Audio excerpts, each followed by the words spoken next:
பாலஸ்தீன விடுதலை அமைப்பு ஆயுதங்களை கைவிட தயாராக இருக்கிறது என்று அமெரிக்காவினுடைய மத்திய கிழக்குக்கான தூதராக இருக்கக்கூடிய ஸ்டீவ் விட்காஃப் நேற்றைய தினம் தெரிவித்திருக்கிறார். இந்த கருத்து போலியானது, பொய்யானது, திட்டமிட்ட பொய் செய்தி என்று சொல்லி இன்றைக்கு பாலஸ்தீன விடுதலை அமைப்பு அறிக்கை வெளியிட்டிருக்கிறாங்க. நாங்கள் எப்பொழுதுமே இப்படி ஒரு பேச்சையே நடத்தவில்லை, அதற்கும் எங்களுக்கும் எந்த தொடர்பும் இல்லை.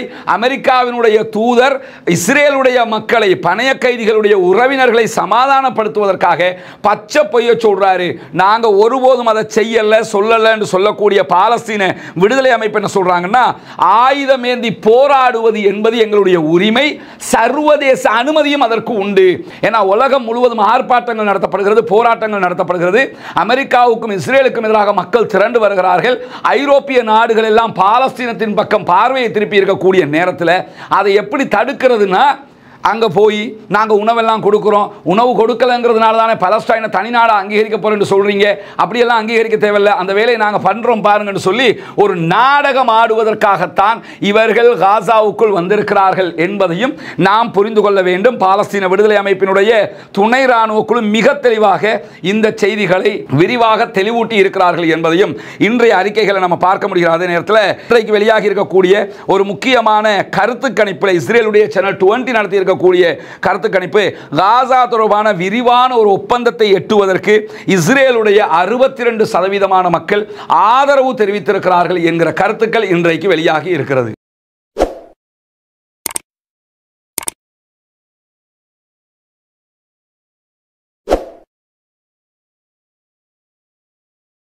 அன்பிற்கினிய சகோதர சகோதரிகளே, நம் அனைவர் மீதும் ஏக இறைவனுடைய அமைதியும் கருணையும் உண்டாகட்டுமாக.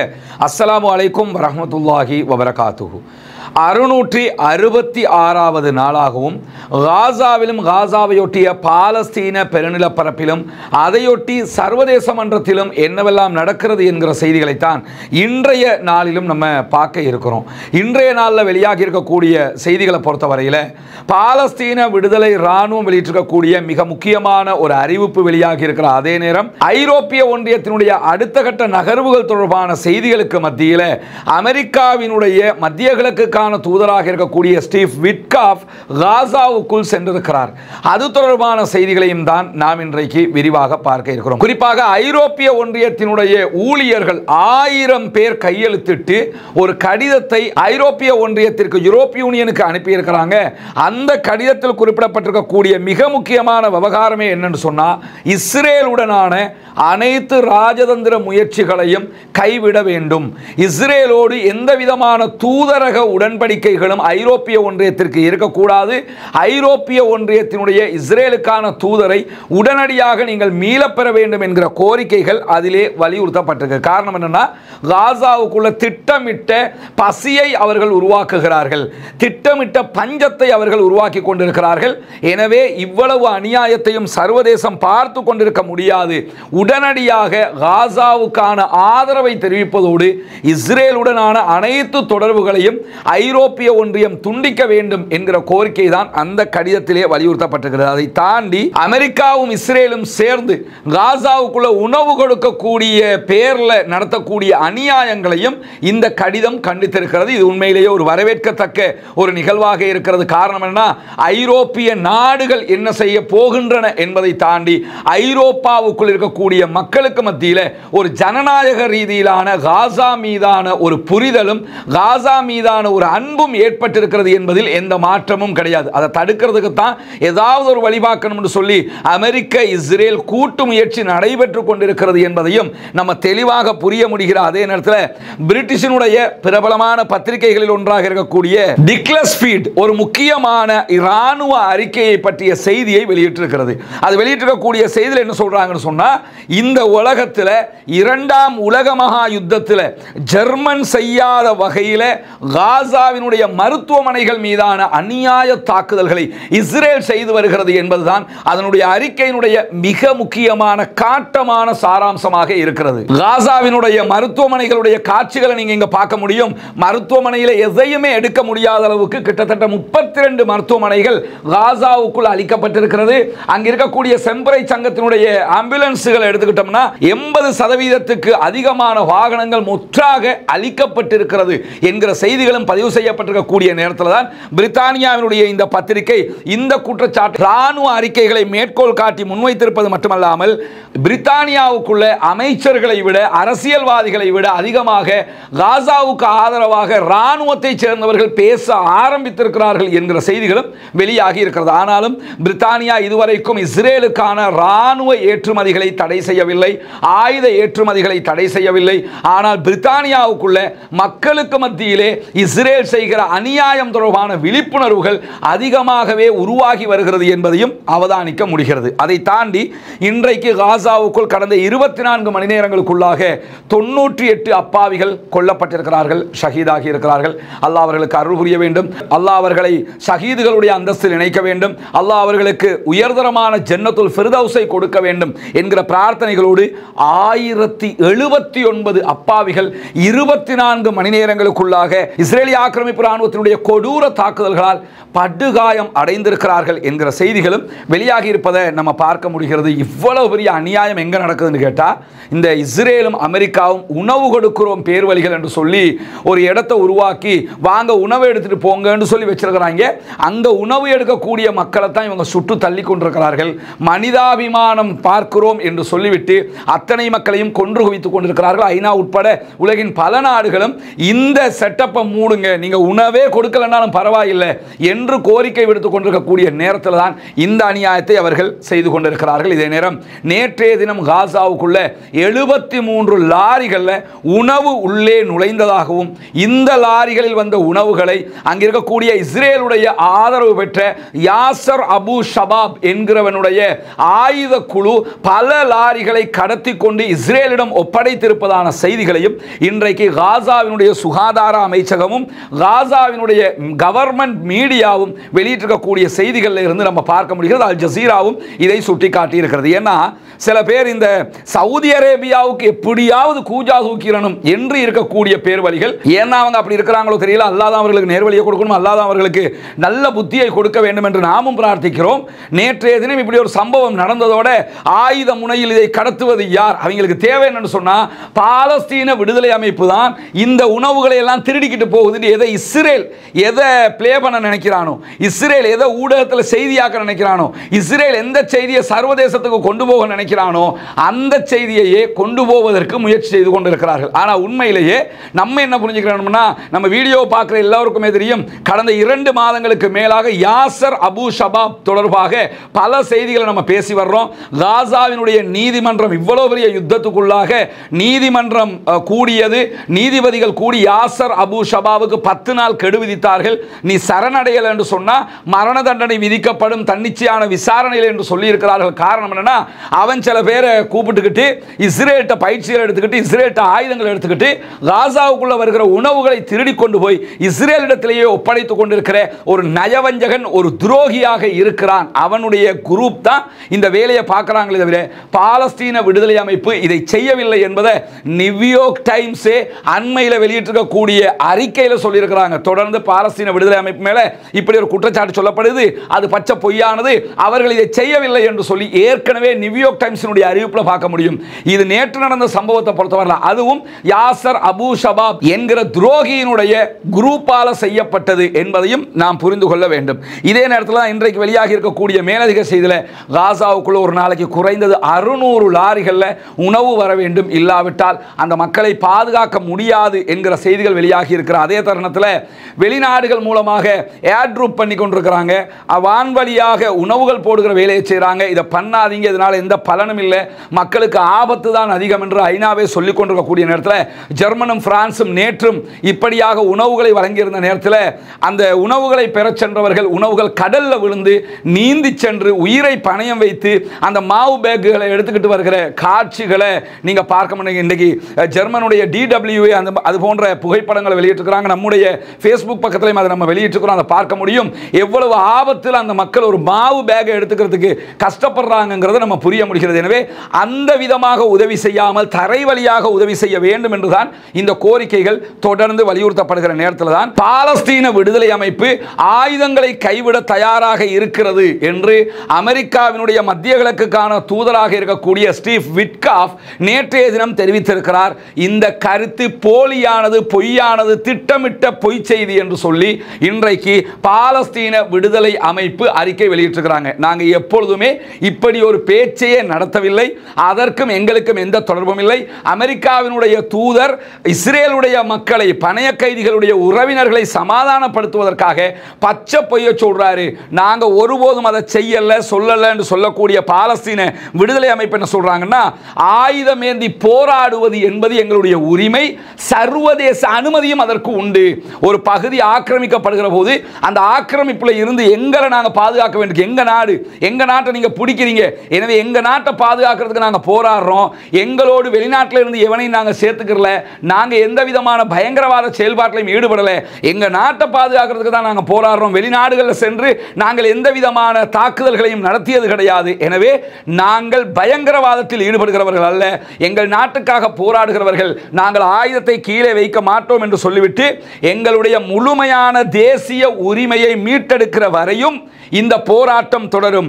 அதிலே முதன்மையாக இருப்பது என்னன்னா, ஜெருசலமை தலைநகராக கொண்ட ஒரு சுதந்திரமான, ஒரு முழுமையான இறையாண்மை கொண்ட ஒரு நாடு, சுதந்திர நாடு எங்களுக்கு வேண்டும். அது வருகிற வரைக்கும் நாங்கள் ஆயுதமேந்தி எங்கள் உரிமைக்காக போராடுவோம் என்று இன்றைக்கு தெளிவாகவே அமெரிக்காவுக்கு பதிலடி கொடுத்திருக்கிறாங்க பாலஸ்தீன விடுதலை அமைப்பு. அதை தாண்டி இன்றைக்கு அமெரிக்காவினுடைய மத்திய கிழக்குக்கான தூதராக இருக்கக்கூடிய ஸ்டீவ் விட்காஃப் என்ன பண்ணாருன்னா, நேற்றைய தினம் காசாவுக்குள்ள தெற்கு கான் யூனிஸ் பகுதிகளுக்கு போனாரு. அங்க போனவர் என்ன செஞ்சாருன்னா, அமெரிக்கா நடத்தக்கூடிய அந்த உணவு கொடுக்கக்கூடிய பகுதிகள் இருக்குதா இல்லையா, அதெல்லாம் போய் பார்த்து ரொம்ப பாதுகாப்பா இருக்கு, ரொம்ப சூப்பரா இருக்கு, மக்களுக்கு நல்லா போய் சேருது என்று சொல்லி அவங்களே கொலை செய்வாங்க, அவங்களே எல்லாத்தையும் பண்ணுவாங்க, அவங்களே வந்து பாராட்டிக்கிட்டு போயிருக்கிறாங்க. இது உலகத்துக்கே தெரியும் பச்சை பொய்யான ஒரு செயல்பாடு என்று சொல்லி அது தொடர்பாக இன்றைக்கு அறிக்கை வெளியிட்டிருக்கக்கூடிய பாலஸ்தீன விடுதலை அமைப்பினுடைய துணை ராணுவ குழு என்ன சொல்லியிருக்கிறாங்கன்னு கேட்டா, சர்வதேச கோபத்தை கட்டுப்படுத்துவதை நோக்கமாக கொண்டுதான் ஸ்டீவ் விட்காஃப் இந்த காரியத்தை செய்கிறார் இருக்காங்க. அதுதான் யதார்த்தமும் கூட. ஏன்னா உலகம் முழுவதும் ஆர்ப்பாட்டங்கள் நடத்தப்படுகிறது, போராட்டங்கள் நடத்தப்படுகிறது. அமெரிக்காவுக்கும் இஸ்ரேலுக்கும் எதிராக மக்கள் திரண்டு வருகிறார்கள். ஐரோப்பிய நாடுகள் எல்லாம் பாலஸ்தீனத்தின் பக்கம் பார்வையை திருப்பி இருக்கக்கூடிய நேரத்தில் அதை எப்படி தடுக்கிறதுனா, அங்கே போய் நாங்கள் உணவெல்லாம் கொடுக்குறோம், உணவு கொடுக்கலங்கிறதுனால தானே பலஸ்டைனை தனிநாடாக அங்கீகரிக்க போகிறோம் என்று சொல்கிறீங்க, அப்படியெல்லாம் அங்கீகரிக்க தேவையில்லை, அந்த வேலையை நாங்கள் பண்ணுறோம் பாருங்கன்னு சொல்லி ஒரு நாடகம் ஆடுவதற்காகத்தான் இவர்கள் காசாவுக்குள் வந்திருக்கிறார்கள் என்பதையும் நாம் புரிந்து கொள்ள வேண்டும். பாலஸ்தீன விடுதலை அமைப்பினுடைய துணை ராணுவ குழு மிக தெளிவாக இந்த செய்திகளை விரிவாக தெளிவூட்டி இருக்கிறார்கள் என்பதையும் இன்றைய அறிக்கைகளை நம்ம பார்க்க முடிகிறது. அதே நேரத்தில் ஆஸ்திரேலியாவினுடைய நீதிமன்றம் சிட்னியில் நாளை ஆர்ப்பாட்ட பேரணிக்கு அனுமதி கொடுத்திருக்கிறார்கள். நாளைக்கு ஞாயிற்றுக்கிழமை உலகம் முழுவதும் பாலஸ்தீனத்திற்கு ஆதரவான ஆர்ப்பாட்டங்களை நடத்துங்கள் என்று பாலஸ்தீன விடுதலை ராணுவம் அறிவிப்பு விடுத்திருக்கிறாங்க. அந்த அறிவிப்பு பிரகாரம் சிட்னியில் நாளைய தினம் மிக பிரம்மாண்டமான அளவுக்கு ஒரு பாரிய ஆர்ப்பாட்டம் ஒன்று நடைபெற இருக்கிறது. இந்த ஆர்ப்பாட்டத்துக்கு தடை விதிக்கணும் என்று சொல்லி ஆஸ்திரேலியாவினுடைய போலீஸ் நீதிமன்றம் போயிருந்தாங்க. நீதிமன்றம் போலீசினுடைய கோரிக்கைக்கு தடை விதிக்கிறோம், ஆர்ப்பாட்டத்துக்கு அனுமதிக்கிறோம் என்று சொல்லி இன்னைக்கு தெளிவாக அறிவிச்சிட்டாங்க. இதுவும் பாலஸ்தீன மக்களுக்கான ஆதரவுக்கு கிடைத்த ஒரு மாபெரும் வெற்றியாக கருதப்படுகிறது.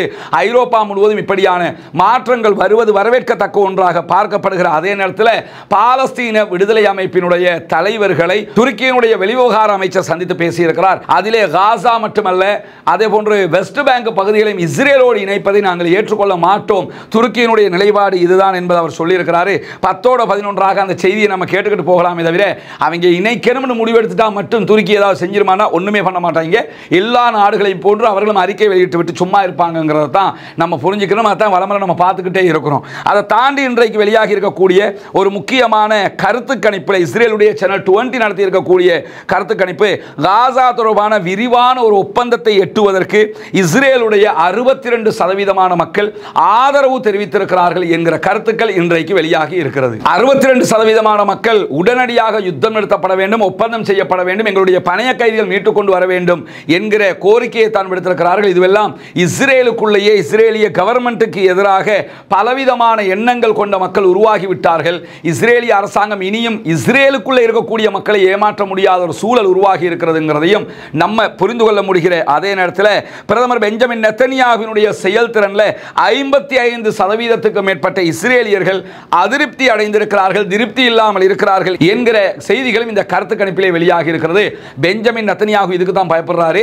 ஏன்னா தேர்தல் என்று வந்துட்டா இதுவெல்லாம் அரசியல் வாக்குகளாக மாறிவிடும், மாறிட்டு அவர் தோற்று போயிடுவாருங்கிறதுனால தான் தேர்தலை நடத்தாமல் யுத்தத்தை நிறுத்தாமல் இந்த அநியாயத்தை அவர் செய்து வருகிறார் என்கிற நிலையில் நாங்கள் காசாவில் இருப்பதால் தொடர்ந்து மாபெரும் அழிவுகளுக்கு நெருக்கமாக இருக்கிறோம், உடனடியாக யுத்தம் நிறுத்தப்பட வேண்டும் என்று சொல்லி முன்னாள் ஐடிஎஃபினுடைய தரைப்படை தளபதியை மேற்கோள் காட்டி ஜெருசலம் போஸ்ட் இன்னைக்கு ஒரு செய்தியை வெளியிட்டிருக்கிறாங்க. ஜெருசலம் போஸ்ட் இஸ்ரேலில் இருந்து இயங்கக்கூடிய ஒரு பத்திரிகை, ஒரு ஊடகம். அவங்க வெளியிட்டிருக்கக்கூடிய செய்தியில் தான் ஐடிஎஃப் இஸ்ரேல் டிஃபென்ஸ் ஃபோர்ஸஸ் உடைய முன்னாள் தளபதியை மேற்கோள் காட்டி தான் இந்த செய்தியை வெளியிட்டிருக்கிறாங்க. காசாவுக்குள்ள 2 ஆண்டுகளுக்கு பிறகு நாங்கள் உள்ளே இருந்துகிட்டு இருக்கிறோம், பேரழிவுகரமான தாக்குதல்களை சந்தித்து வருகிறோம். இஸ்ரேலுடைய நிலைமையை நிர்வகிக்க முடியாத காரணத்தினால ராணுவம் ரொம்ப அழிவுகளை சந்திக்க வேண்டி இருக்கக்கூடிய நேரத்தில் தான் செயல்பாட்டு தளர்வு ஏற்பட்டிருக்கிறது. அங்க செயல்பட முடியல, நம்மாக்கள் மைனஸ் ஆகிக்கிட்டே வர்றாங்க, எங்களுடைய ரிசர்வ் படைகள் ரொம்ப ரொம்ப குறைவாக இருக்குது, எங்களுக்கு சண்டை போடுறதுக்கு ஆள் இல்லாமல் இருக்குது, எனவே உடனடியாக யுத்த நிறுத்தம் வேண்டும் என்கிற கருத்தை அவர் சொல்றது மட்டுமல்லாம இஸ்ரேலுடைய ரிசர்வ் படை அதிகாரி ஒருவர் மேரிவ் செய்தித்தாள், இஸ்ரேலுடைய மேரிவ் செய்தி பிரிவுக்கு வழங்கி இருக்கக்கூடிய பேட்டியில் என்ன சொல்றாருன்னு கேட்டா, காசாவுல ராணுவ அழுத்தம் எந்த விதமான மாற்றத்தையும் தராது, 2 வருஷமா யுத்தம் பண்ணிட்டோம், எந்த விதமான வெற்றியுமே கிடைக்கல, எனவே திரும்ப திரும்ப யுத்தம் பண்றதுனால எந்த பலனும் கிடையாது, ராணுவ முயற்சிகள் தீர்ந்து விட்டது, இப்பொழுது பணைய கைதிகளை மீட்டெடுக்கணும்னா சமாதான பேச்சினூடாக மட்டும்தான் மீட்டெடுக்க முடியும், எனவே காசாவுல யுத்தம் பண்றது சுத்த வேஸ்ட் அப்படின்னு சொல்லிட்டு பல ஆண்டுகளாக நீடிக்கக்கூடிய கெரில்லா தாக்குதல்கள் மூலமாக இஸ்ரேலிய ஆக்கிரமிப்பு ராணுவத்திற்கு பெரும் விலையை கொடுக்கிற வேலைகளை பாலஸ்தீன விடுதலை அமைப்பு செய்து கொண்டிருக்கிறார்கள் என்கிறார்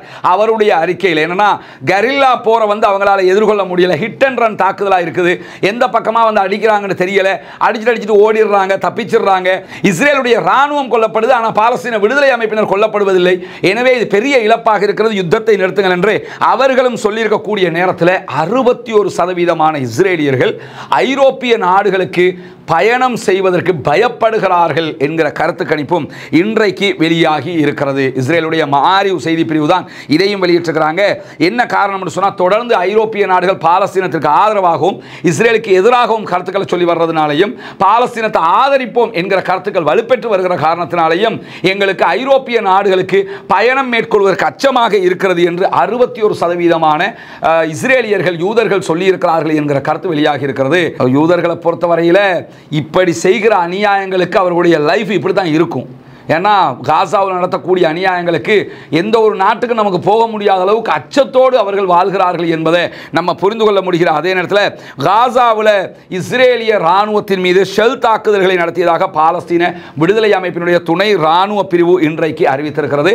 அதே நேரத்தில் பாலஸ்தீன விடுதலை ராணுவமும் இன்றைக்கு கான் யூனிஸுக்கு தெற்கு பகுதிகளில் அல் ரந்திசி பள்ளிவாசலை சுற்றி இருக்கக்கூடிய பகுதிகளில் இஸ்ரேலிய ஆக்கிரமிப்பு ராணுவத்தின் மீது மோட்டார் குண்டு தாக்குதல்களை நடத்தியிருக்கிறார். அதே நேரம் பாலஸ்தீன விடுதலை ராணுவத்தினுடைய துணை ராணுவ குழு நடத்தியிருக்கக்கூடிய தாக்குதல்களில் கான் யூனிஸுக்கு வடக்கு பகுதிகளில் இருக்கிற இஸ்ரேலிய ராணுவத்தினுடைய கட்டளை கட்டுப்பாட்டு மையத்தின் மீது இன்றைக்கு ஏவுகணை தாக்குதல்கள் நடத்தியிருப்பதான செய்திகளையும் அவர்களும் வெளியிட்டிருக்கிறார்கள். இப்படி தொடர்ந்து பாலஸ்தீன விடுதலை ராணுவம் தாக்குதல்களை நடத்தி வருகிற அதே நேரம் ஒருபுறமாக தோஹா கத்தாரில் பேச்சுவார்த்தைகளுக்கும் தயாராக இருக்கக்கூடிய செய்திகளையும் வெளியிட்டிருக்கிறார்கள். பாலஸ்தீன அப்பாவிகளுக்கு உணவு கிடைக்க வேண்டும், நிம்மதி கிடைக்க வேண்டும், நம்மை போன்ற அவர்களும் நிம்மதியானவர்களாக மாற வேண்டும், வாழ வேண்டும் என்கிற உயரிய பிரார்த்தனைகளோடு பாலஸ்தீன அப்பாவிகளுக்கு பிரார்த்திக்கிறார். அதே நேரம் இஸ்ரேலிய ஆக்கிரமிப்பு ராணுவத்திற்கு எதிராக தொடர்ந்தும் குனூத்து நாசிலாவை ஓத மறந்து விடாதீர்கள் நண்பர்களே, அன்பர்களே, தாய்மார்களே என்கிற கோரிக்கைகளோடு பாலஸ்தீன மக்களுக்காக ஜனநாயக ரீதியாகவும் தொடர்ந்தும் குரல் எழுப்புவோமாக.